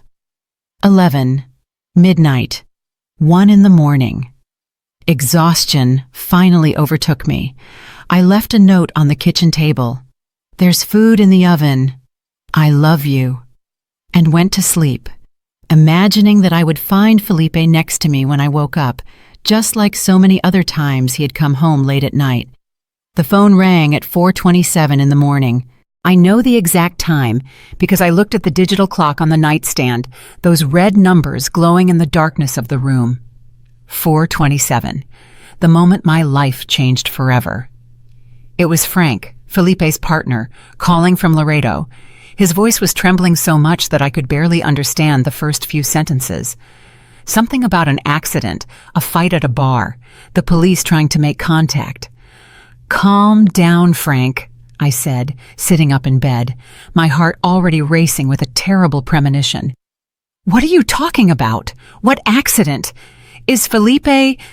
He's dead." The words hit me like a physical punch, stealing my breath, making the room spin around me. It couldn't be true. Felipe was in Dallas, working at the firm. Frank must have been confused, drunk maybe, or it was some kind of sick joke. "That doesn't make any sense," I replied, my voice steadier than I expected. "Felipe is here in Dallas. He stayed late at the office last night." There was a heavy silence on the other end of the line. Then Frank's voice, now choked with sobs, said, "He was here, Helen. He came yesterday afternoon to handle the situation with Al Mendoza, that winery client. He said he was going to head back to Dallas in the morning." My mind refused to process the information. Felipe hadn't mentioned any trip to Laredo. Why would he hide it from me unless... "What happened, Frank?" I asked, a coldness running down my spine. "Tell me exactly what happened." Slowly, through painful pauses and confused explanations, the story emerged. Felipe had gone to Laredo that day without telling me to personally resolve the client's situation. Once his work was done, he went to a bar, a simple but respectable establishment in the central part of town, to meet up with some friends before spending the night at our old house, which we still maintained. The bar was dangerously close to the border, a territory where the laws of the two countries blurred, where smuggling was rampant, and where criminal groups operated with relative freedom. That night, one of those groups, the Border Crew, a gang known for smuggling liquor and cigarettes, was at the bar. There were about 8 men already drunk, causing a commotion and harassing the other patrons. Felipe, always diplomatic, tried to defuse the situation when one of the men started bothering the waitress. "Leave the girl alone," he reportedly said, stepping between the thug and the young woman. "She's just doing her job." Simple, civilized words, words that cost him his life. The man didn't like the intervention. He pulled out a knife, one of those big hunting knives, and without warning he stabbed Felipe in the abdomen. A single, deep, precise stab. The attacker's friends immediately dragged him out, across the border to the U.S. side, where they would be safe from Mexican law enforcement. Felipe was rushed to the small city hospital, but the bleeding was too extensive. He died on the operating table, with no chance to say goodbye, no chance to fight. At 3:48 in the morning, his death was officially pronounced. When I hung up the phone, I stayed motionless in bed, unable to cry, to scream, to do anything. A strange numbness took hold of my body, as if I were watching everything from a great distance, as if it were someone else receiving the news that their husband of 20 years had been murdered in a bar fight. I don't know how long I was like that, paralyzed. Maybe minutes, maybe hours. The sky was starting to lighten when I finally managed to move. My first conscious thought was about Mike. How could I tell our son, already so fragile from his illness, that his father had been brutally murdered? How could I protect him from a blow that would surely threaten all the progress he had made in the past few months? I decided to wait until he woke up on his own. There was no rush. Nothing would change the fact that Felipe was dead, and I needed those few hours to minimally process what had happened, to find the strength to be the pillar my son would need. I took a hot bath, letting the tears finally come, mixing with the running water. I dressed mechanically, made coffee, and sat at the kitchen table and waited. Mike appeared around 8, his hair messy from sleep, his eyes still a little cloudy from the night before's medication. He smiled when he saw me, a sleepy, innocent smile. "Morning, Mom. Where's Dad?" The question was so normal, so routine, that for one insane second, I thought about lying, about saying that Felipe had left early and would be back soon, to postpone for a few hours the inevitable pain that was coming. But I looked into my son's eyes, Felipe's same honey-colored eyes, and I knew I couldn't do that. "Son," I began, my voice trembling despite all my efforts to keep it steady, "something terrible happened. Your father went to Laredo yesterday to solve a client problem, and there he—" The words refused to come out. How do you say that the man he admired most in the world, his hero, his safe harbor, had been stabbed to death in a border bar fight? How do you put something so brutal, so senseless, into words? "He died, didn't he?" Mike asked, his voice strangely calm. "The man in the hat told me this would happen." A shiver ran down my spine. The man in the hat, Mike's most persistent hallucination, which we thought was under control with the medication. Had he come back, or was it just a macabre coincidence? "Yes, son," I confirmed, reaching for his hands across the table. "There was a fight at a bar. He tried to defend a girl who was being harassed, and a man attacked him with a knife. He didn't survive." I was expecting tears, screams, and denial, any of the normal reactions to grief. Instead, I saw something that scared me much more, a detachment, a disconnection, as if a curtain had descended over Mike's eyes, separating him from reality. "He told me," my son repeated, his gaze fixed on a point past my shoulder. "The man in the hat said Dad was going to leave us, that it would just be the two of us, that it was better that way." "Mike," I said, squeezing his hands, trying to bring him back. "That's not real. Your father didn't leave us by choice. It was a terrible accident, a tragedy. No one could have foreseen it." But he was no longer listening to me. He got up abruptly, went to the window, and started mumbling to himself, or to someone only he could see. The crisis we had feared so much was beginning, catalyzed by the shock of the loss. I immediately called Dr. Roberts, explaining the situation in hurried words, broken by fear. He understood the gravity of the moment and promised to come to our apartment as quickly as possible. In the meantime, he instructed, "Give him an extra dose of his emergency medication. Keep him calm. Don't confront him. Don't deny what he's seeing or hearing. Just be present."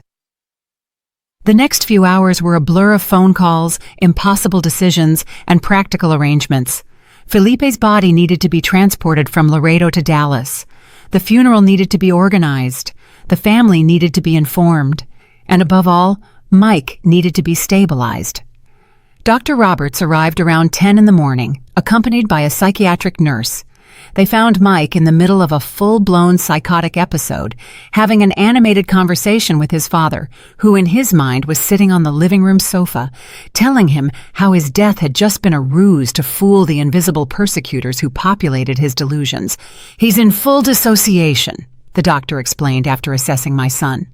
"His mind is protecting itself from the unbearable pain, creating an alternative reality where his father is still alive." "What do we do?" I asked, exhausted and devastated, fearing the answer I already anticipated. "He needs immediate hospitalization. It's not safe to leave him at home in this state. He could harm himself or others." And so, on the same day I lost my husband, I had to hospitalize my son again.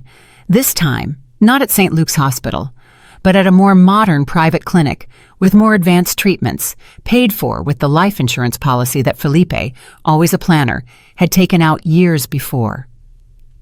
The days that followed were the darkest of my existence.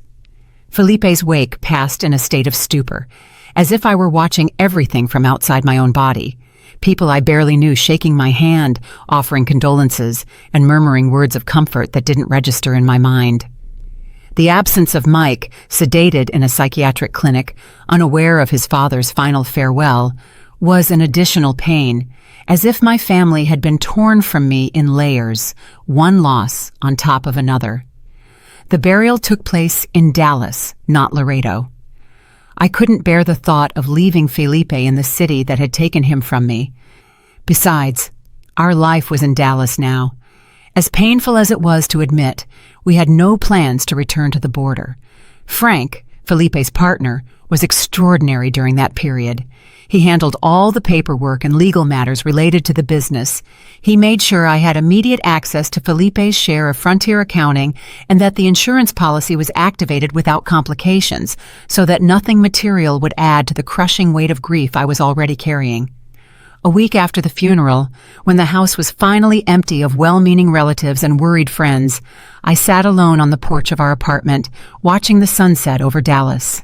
It was a spectacular sunset, the sky painted in shades of orange and pink that Felipe would have loved to photograph. The beauty of the moment contrasted cruelly with the emptiness inside me. It was there, on that porch, that I finally allowed the full reality of my situation to hit me. I was alone. My husband, my life partner, had been brutally murdered. My only son was hospitalized with a severe psychotic episode, his condition potentially and permanently worsened by the trauma. Our life, so carefully rebuilt in Dallas, had been shattered in a matter of hours. I cried until I had no more tears, until my body ached physically from the effort of sobbing. I cried for Felipe, for the life we built together, for the dreams we would never realize. I cried for Mike, for the uncertain future that awaited him, for the constant battle against the demons in his mind. I cried for myself, for the woman I was and would never be again. When the sun finally disappeared on the horizon, I got up, wiped my face, and made a decision. I would not allow myself to fall apart. Not now. Not when my son needed me more than ever. Felipe was gone, but Mike was still here, fighting, and I would fight by his side until my last breath. The following months were an arduous journey of readjustment. Mike remained hospitalized for 6 weeks, receiving intensive treatment with new medications, daily therapies, and innovative approaches to control his delusions, which now included frequent conversations with his deceased father. I visited him every day, spending hours by his side, even when he barely noticed my presence, lost in his inner world. I would read him books he loved as a child, news from the newspaper, and letters from old school friends.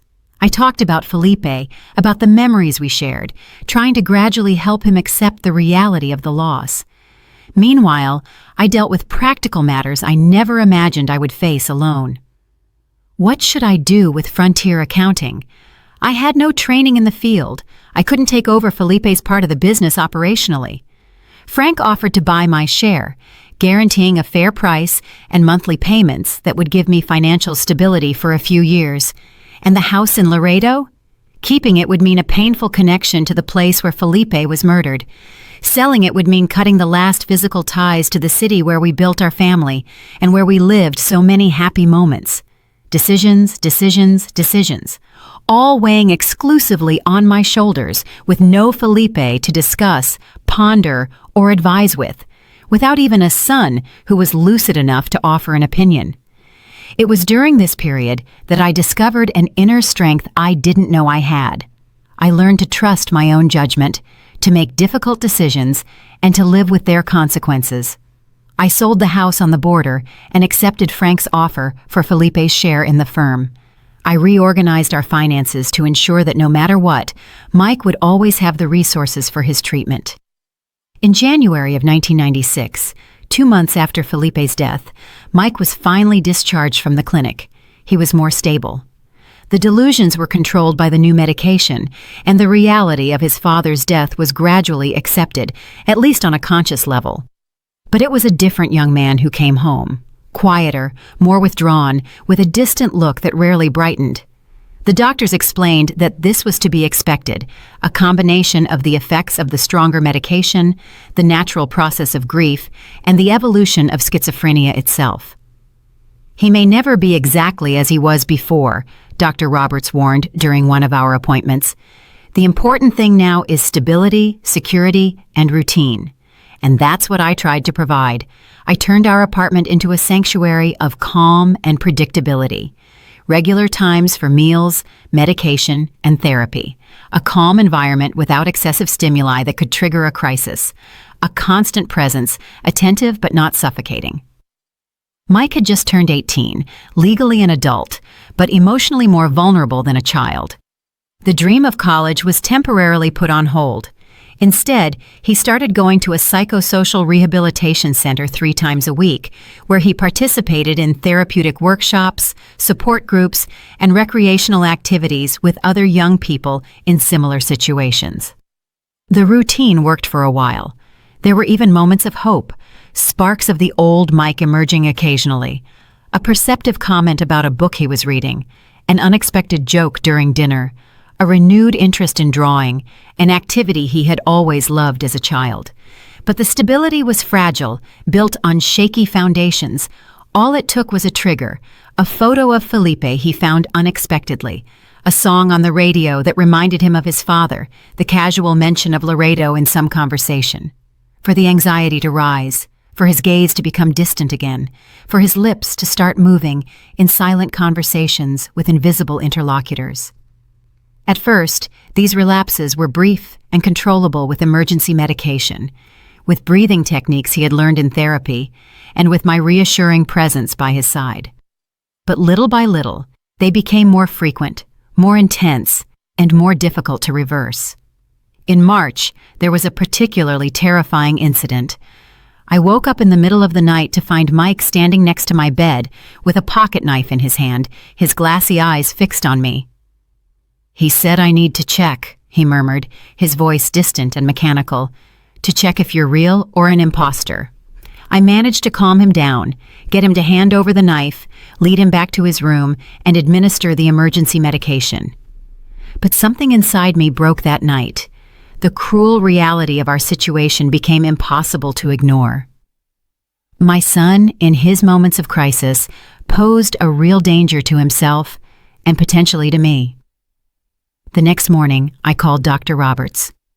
The conversation was long and painful, filled with tears on my part and thoughtful silences on his. In the end, the conclusion was inevitable. Mike needed a level of supervision and care that I alone could no longer provide. "There are options," the doctor assured me, his voice gentle but firm. "We're not talking about an old-fashioned asylum, Helen. There are modern, humane therapeutic residences where he would have 24-hour monitoring, structured activities, and interaction with other patients, and you could visit regularly." "Like a nursing home?" I replied bitterly, guilt already gnawing at my heart. "I'm abandoning my son." "Absolutely not," he insisted. "You are doing what is best for him, ensuring he receives the care he needs. It's an act of love, not abandonment." I wanted to believe him.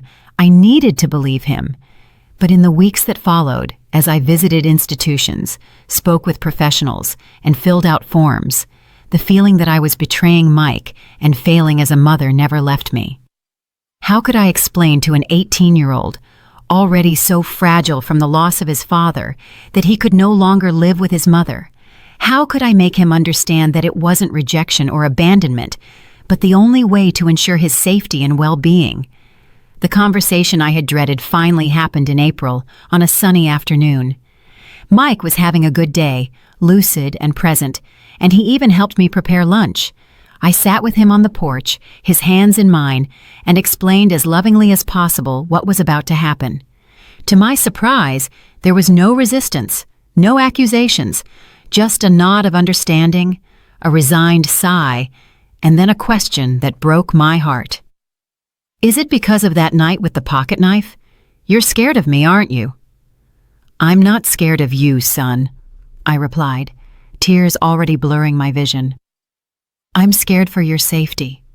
When the voices get too loud, you could hurt yourself badly. I wouldn't forgive myself if something happened to you while you were in my care." He nodded slowly, his gaze drifting to the horizon. "The man in the hat says it's better this way, that I need to be away from you, that I'm a danger." Those words hit me like a stab. The disease was stealing not only my son's mind, but also his right to be loved unconditionally, to feel worthy of care, closeness, and normalcy.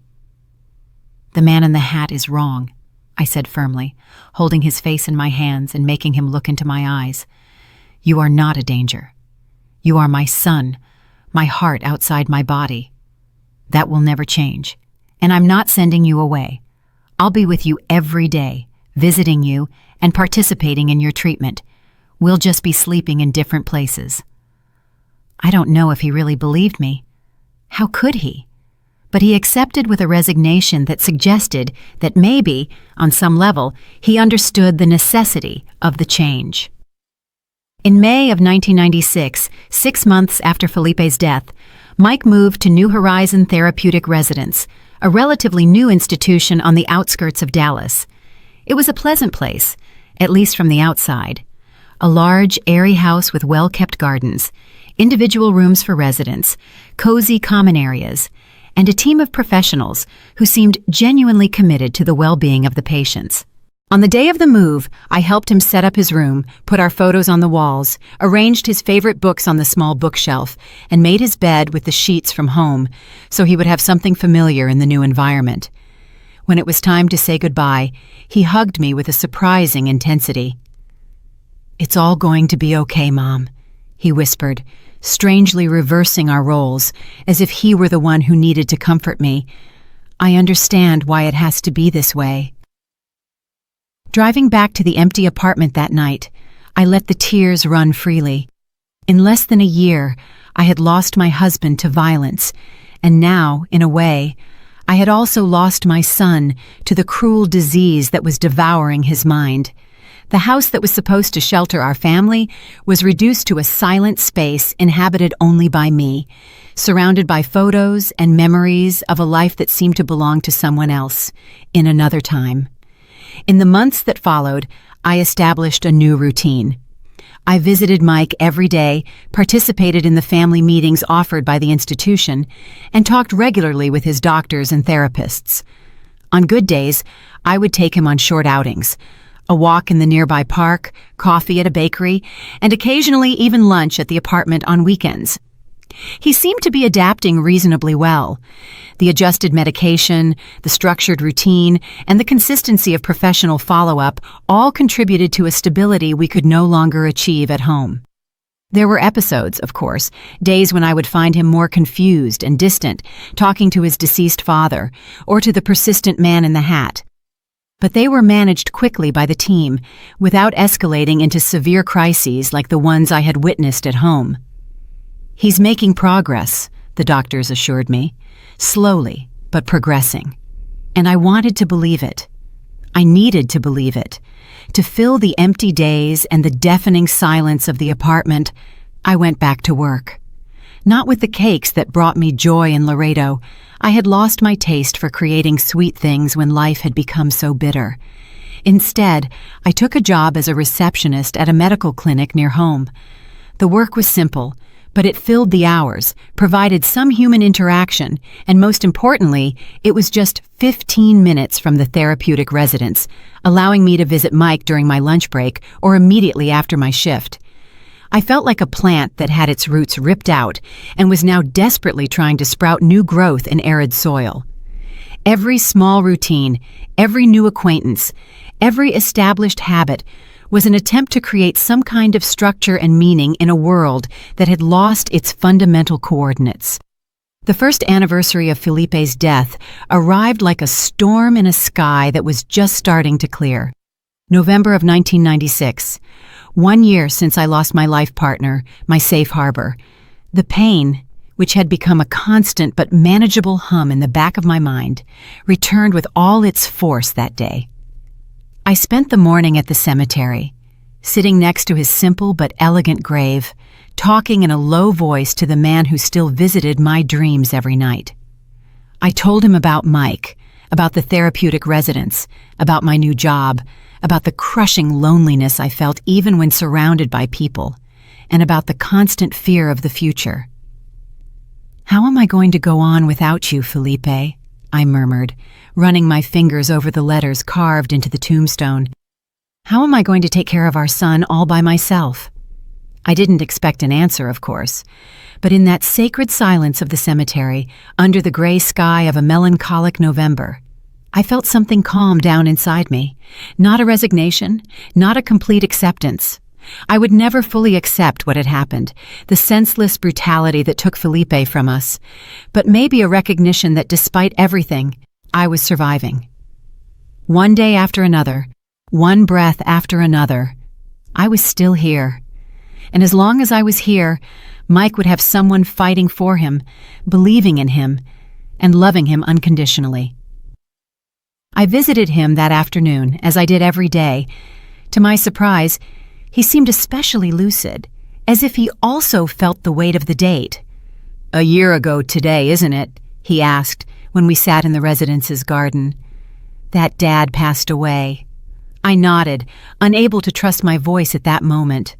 "I miss him," Mike continued, his eyes fixed on the flowers swaying gently in the breeze.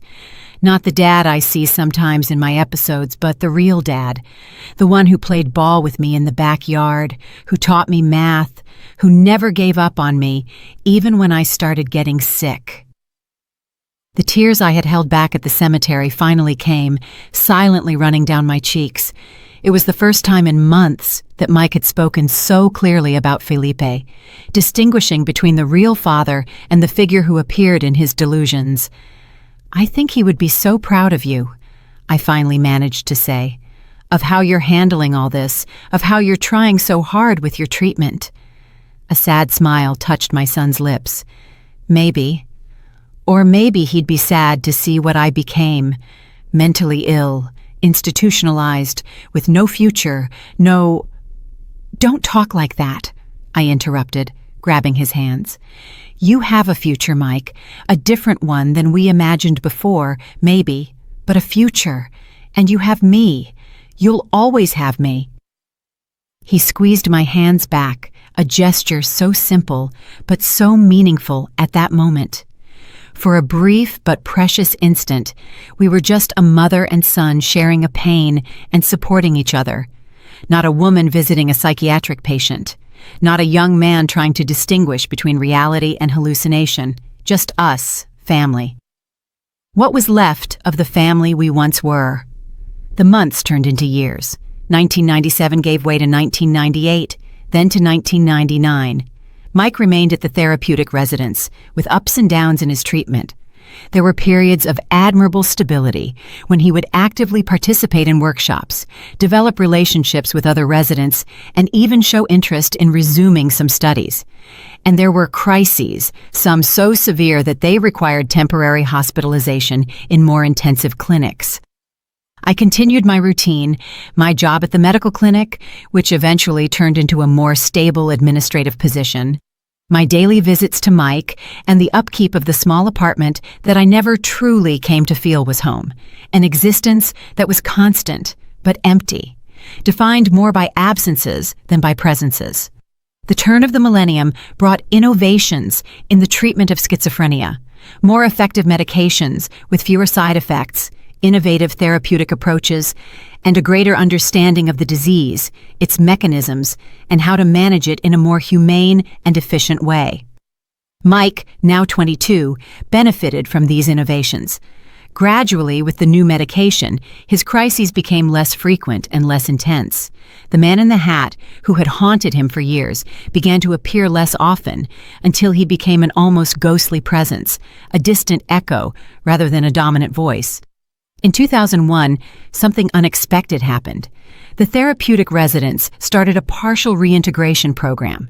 More stable patients could spend a few days a week outside the institution in controlled family environments as part of the process of readapting to community life. Mike was one of the first to be selected. "He's ready," his psychiatrist, Dr. Williams, who had been following his case for years, stated. "He still needs supervision. He'll still have bad days. He still needs a structured environment, but he can benefit from more time at home, more autonomy, and a more consistent connection with the outside world." I can't describe the mix of emotions I felt. Joy, hope, but also a paralyzing fear. What if he had a severe crisis while he was in my care? What if the triggers at home were too strong? What if I couldn't protect him, just like I couldn't protect him that terrible night with the pocket knife years ago? But above all was the deep desire to have my son back, even if it was only partially, even if it was under controlled conditions, to make him breakfast, to watch TV together at night, to create new memories that weren't limited by the institutional walls of the residence. And so, in September of 2001, Mike began spending weekends at home. From Friday night to Sunday afternoon, a nurse from the residence would bring him on Friday and pick him up on Sunday, ensuring that the transition was smooth, that his medication was taken correctly, and that any signs of decompensation were identified early. They were precious weekends despite the challenges. Mike still had moments of disconnection, still occasionally talked to invisible interlocutors, and still needed rigid routines and calm environments.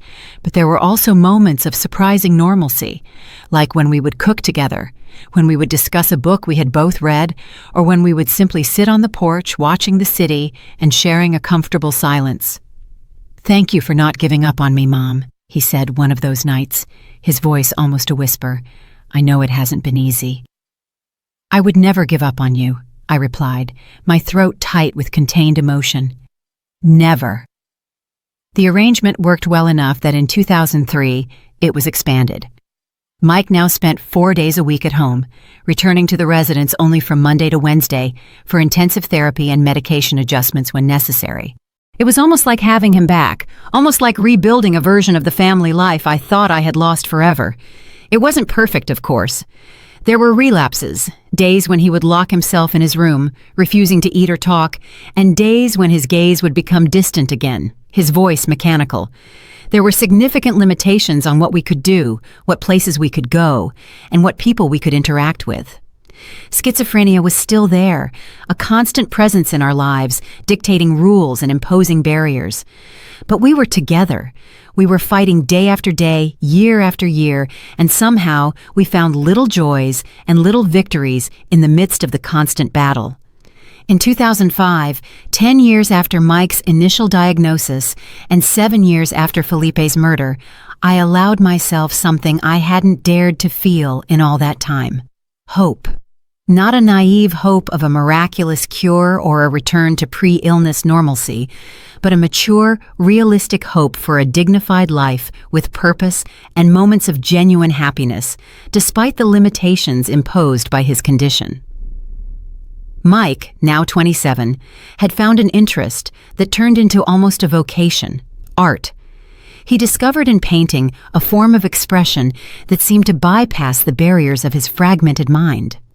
His abstract paintings, intensely colored, often disturbing, but always magnetic, began to attract attention, not just from the residence's therapists, but also from visitors and other professionals.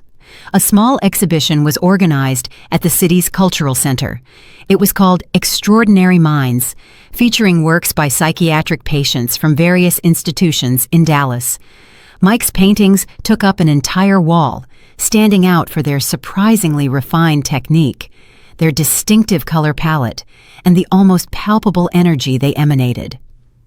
I was there on opening night, watching from a distance, as my son, dressed in a button-down shirt I had bought especially for the occasion, talked with visitors, explained his creative process, and received compliments with a mix of shyness and pride. At times, it was impossible to distinguish him from any other young, up-and-coming artist. There were no external signs of the disease that was consuming him on the inside. There was nothing to suggest the daily battles he fought just to stay connected to reality. That night, on the way home in a taxi, Mike would return to the residence with the therapeutic companions who supervised the event. I allowed myself to cry. Not tears of sadness or despair like so many I had shed over the years, but tears of a pride so intense that it physically ached in my chest. My son, against all odds, had found a voice, a way to communicate with the world, to transform the chaos in his mind into something tangible, something beautiful, something that touched other people. The disease had not completely defeated him. There were spaces where he could still flourish and still truly be himself. And I, who for so many years saw myself only as a caregiver, a support, a safety net, now allowed myself a new role, that of a proud mother celebrating her son's achievements, no matter how different they were from what I had once dreamed for him. Life would continue to be difficult, of course. There would be more crises, more hospitalizations, and more moments of despair. Schizophrenia is not a condition that simply disappears, even with the best treatment available. And Felipe's absence, that pain that became a part of me, like a scar that never completely fades, would still be felt on every birthday, every Christmas, every significant moment he wasn't there to share. But maybe, just maybe, there was room for more than just survival. Maybe there was a possibility for small joys, for purpose, for meaning, even in the midst of the ruins of what was once our life. And it was with that thought, not exactly hopeful, but at least not completely somber, that I kept going day after day, year after year by my son's side, facing the challenges that a cruel destiny had imposed on us together, finding beauty where we could, creating meaning from the chaos, and refusing to let tragedy have the last word in our story. It was in October of 2008 that my life took another unexpected turn. Mike, now 30 years old, had achieved a stability that allowed us a routine that was almost normal. He spent 5 days a week at home, returning to the therapeutic residence only for consultations and therapeutic activities. His medication was well adjusted, his crises had become rare, and he even sold a few paintings occasionally through a gallery that specialized in art by psychiatric patients. I was 55 years old and still working at the same medical clinic, now as an administrative manager. It was a simple life, without great excitement, but it was stable. Finally, after so many years of storms, it seemed that we had found a safe harbor.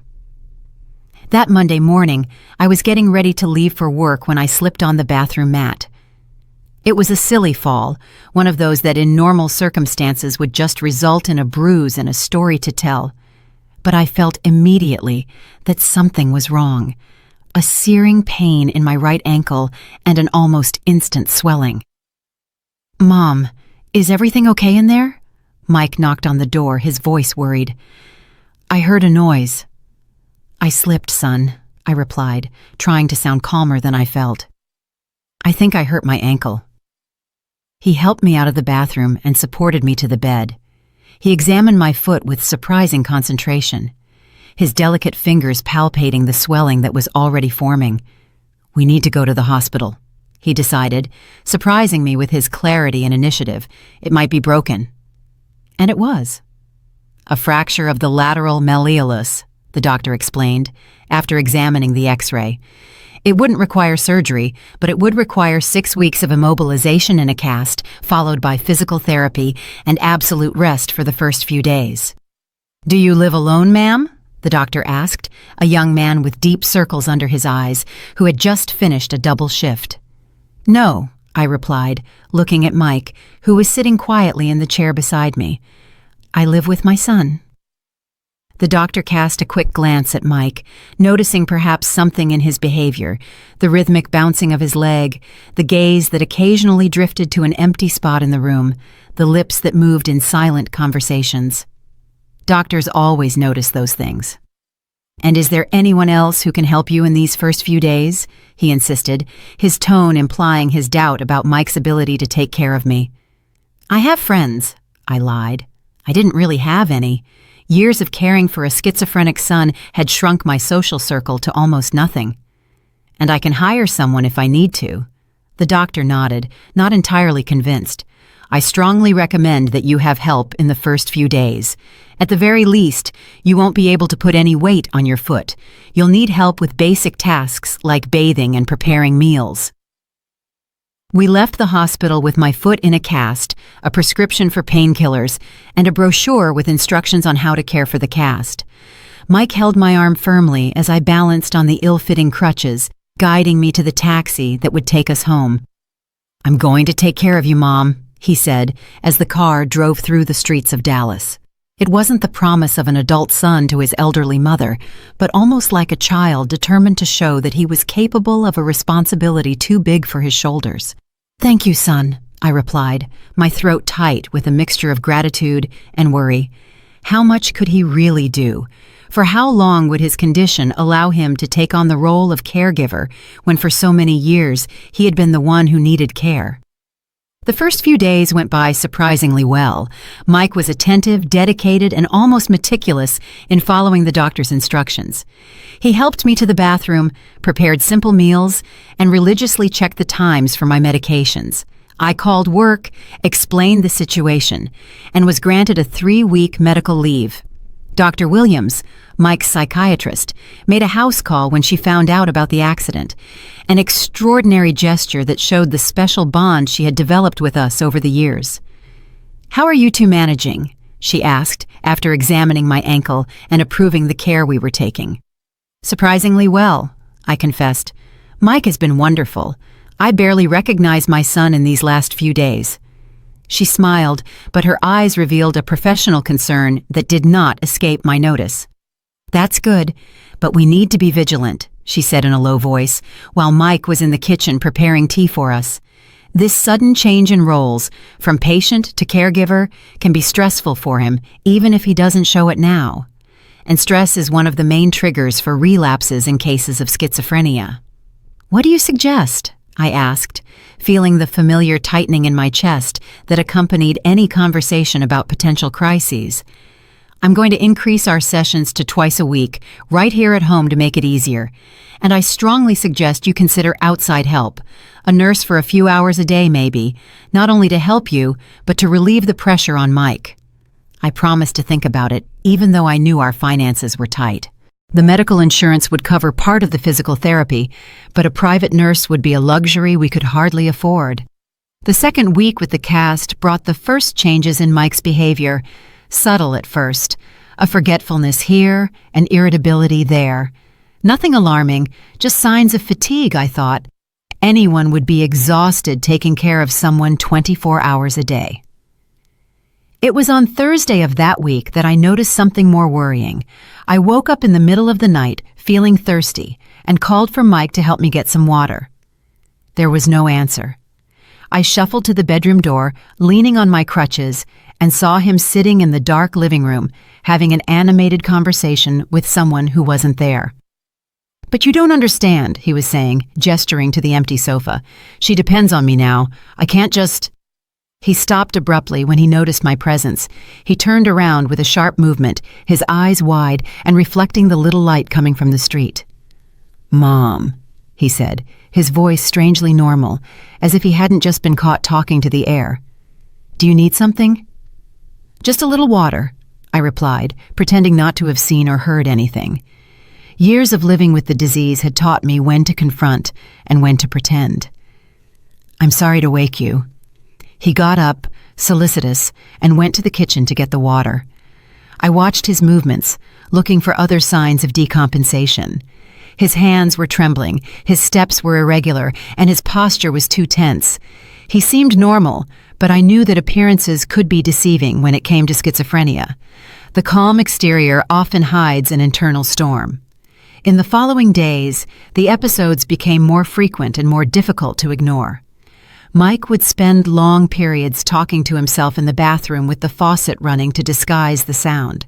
He would forget simple tasks like giving me my medication or preparing meals. One night, I found him in the kitchen at 3 a.m, all the cabinets open and dishes scattered on the floor. "I'm looking for the cameras," he explained when I asked what he was doing. "They're watching us, Mom. They want to know if I'm taking good care of you." I called Dr. Williams the next morning. She adjusted Mike's medication, increased the frequency of her sessions even more, and reiterated the need for outside help.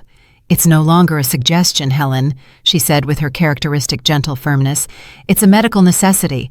Mike is decompensating under the pressure. We need to relieve that before he goes into a full-blown crisis." I finally gave in.